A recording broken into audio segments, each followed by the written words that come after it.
Sebagai kepala sekolah yang berpengalaman di bidang literasi dan pengembangan sekolah, Maria T. Roslin S. Lana, kini dipercayakan mengembangkan pendidikan pada SMP Negeri 8 Kota Kupang. Mantan Kepala Sekolah SMP Negeri 13 Kota Kupang berhasil mengembangkan SMP Negeri 13 Kota Kupang baik dari pengembangan literasi dan pembangunan fisik.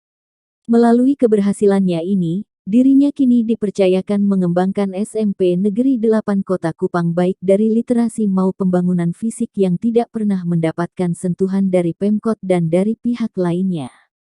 Untuk mengetahui visi dan misi dari mantan Kepala Sekolah SMP Negeri 13 Kota Kupang dan rencana pengembangan SMP Negeri 8 Kota Kupang ke depannya seperti apa, ikuti selengkapnya di sini. Tetapi jangan lupa dukung channel News Daring dengan tekan subscribe, like, komentar, nyalakan lonceng notifikasi dan bagikan, biar Anda dapat mengikuti berita-berita terbaru di channel ini. Saya punya impian bahwa SMP 8 ini satu ketika menjadi setara dengan SMP-SMP lain di Kota Kupang, dan saya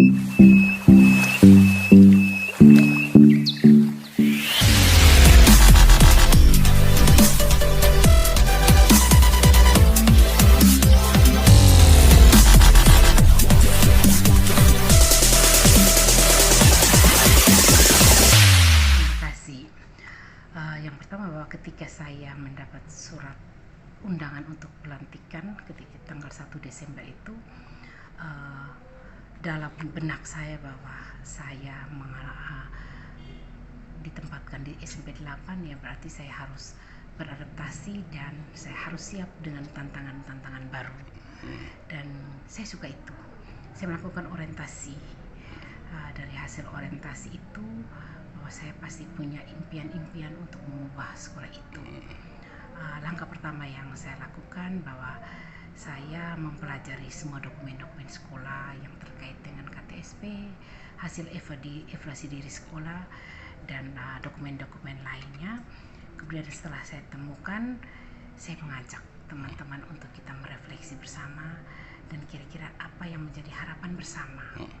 Kemudian setelah saya berdialog, berdiskusi dengan teman-teman, saya pada satu kesimpulan bahwa saya harus merubah visi misi SMP 8 yang dulu, dan saya harus beradaptasi dengan hal-hal yang sifatnya aktual ya dewasa ini. Dan tentunya saya sudah lahir dengan satu visi misi saya sebagai kepala sekolah, yang kemudian saya berdiskusi dengan tim pengembang sekolah di sekolah saya ini, dan kami akhirnya melahirkan visi misi sekolah yang baru, dan kami telah sosialisasikan kepada warga sekolah pada saat pembagian raport. Ya. Kemudian ada beberapa hal yang saya merasa bahwa satu terobosan baru yang saya buat di sini, dari pengalaman saya ketika saya menjadi kepala sekolah SMP Negeri 13. Ada hal-hal yang saya terapkan di sini, antara lain saya sudah mulai mengembangkan gerakan literasi sekolah. Gerakan literasi sekolah di SMP 8 ini nanti akan menjadi lebih hebat, karena yang pertama sudah dikembangkan literasi secara manual dan literasi digital. Sekolah ini sudah punya Instagram, dan lewat tim literasi sekolah, teman-teman sudah membuat literasi itu dalam 2 kelompok, literasi pembelajaran dan literasi digital. Literasi pembelajaran itu kami sudah memulai dengan pembiasaan sebagaimana biasa itu. Senin kami sebut literasi kewarganegaraan, karena upacara bendera itu ditiadakan selama masa pandemi, maka pada literasi kewarganegaraan itu kami memberikan buku-buku bacaan yang berkaitan dengan kewarganegaraan, sehingga menimbulkan rasa cinta pada tanah air, pada diri anak-anak. Kemudian Selasa membaca itu kami adopsi, kami kolaborasikan dengan bacaan yang diberikan oleh tim literasi sekolah lewat bacaan-bacaan digital dan bacaan-bacaan manual. Kemudian pada hari Rabu itu kami sebut dengan Rabu membaca, karena ada learning loss ketika pembelajaran 2 tahun selama masa pandemi ini. Setelah saya berkolaborasi dengan beberapa orang tua, mereka berharap tidak hanya menulis, tidak hanya membaca, tapi mereka mengharap anak-anak juga melatih menulis. Sehingga Rabu itu kami sebut Rabu menulis. kemudian pada hari Senin Kamis kami sebut dengan Kamis Sehat. Nah, Kamis Sehat itu pada 15 menit pertama anak-anak itu remaja putri diberi tambahan tablet tambah darah yang kami dapat dari puskesmas, tentunya puskesmas Oesapa. Ini dalam rangka mensukseskan program pemerintah tentang gizi buruk ya, kalau saya tidak salah program pemerintah provinsi, dan kami menyambut baik itu sehingga kami sebut kami sehat. Jadi kami memberi vitamin itu dan anak-anak minum di sekolah di bawah pengawasan Bapak Ibu guru. Kemudian pada hari Jumat itu kami ibadah Jumat. Jadi ibadah Jumat itu kami kembangkan semangat toleransi, di mana anak-anak beribadah di kelasnya masing-masing, didampingi oleh guru mata pelajaran masing-masing. Kami biasakan untuk anak-anak beribadah dan berdasarkan agama.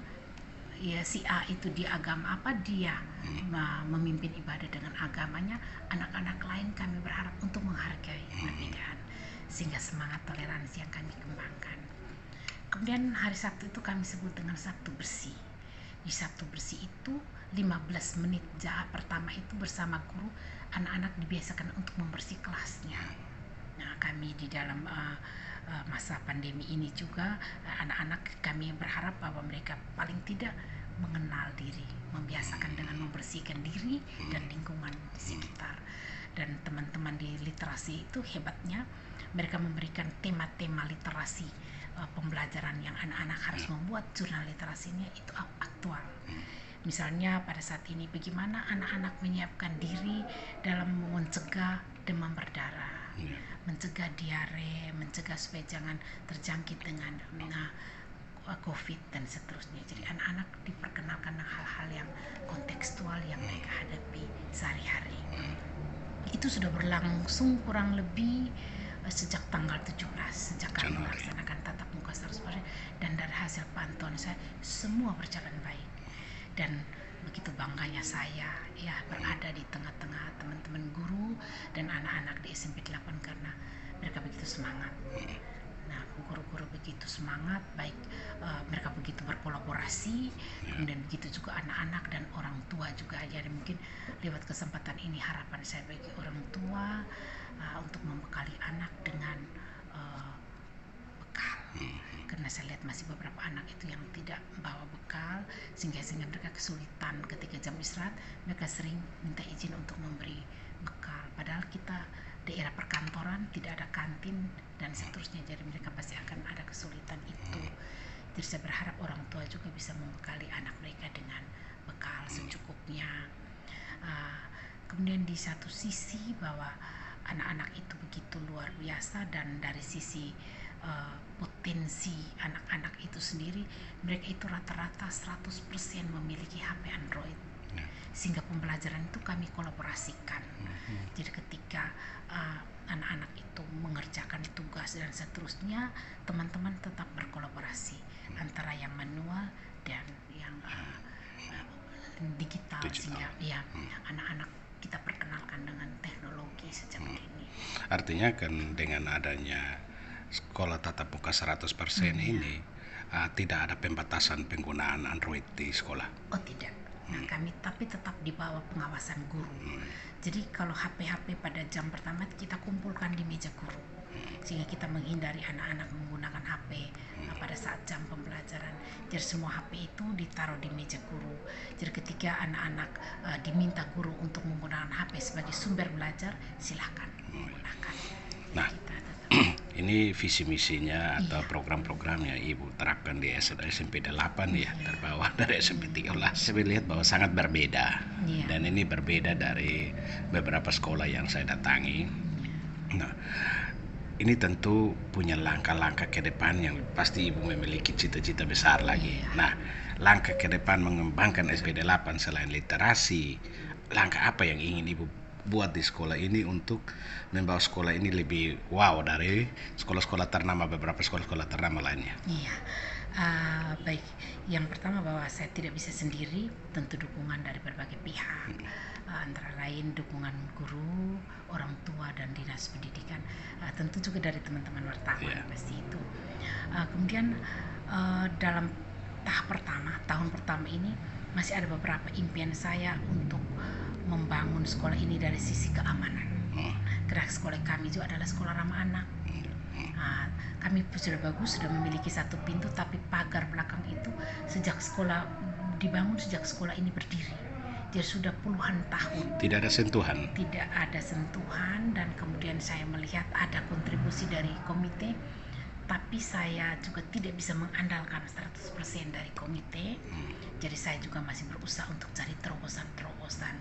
Jadi langkah pertama yang saya buat, sekolah ini aman dulu. Dari sisi sarana, pagar, kemudian dari sisi tadi, dari pengembangan sumber daya saya rasa sudah bagus, sudah maksimal. Kemudian dari sisi toilet sekolah, karena kita di sini siswa 1027, rasio antara siswa dan toilet sekolah itu belum berimbang. Begitu juga toilet guru itu juga belum berimbang, masih gabung antara toilet pendidik laki-laki dan pendidik perempuan.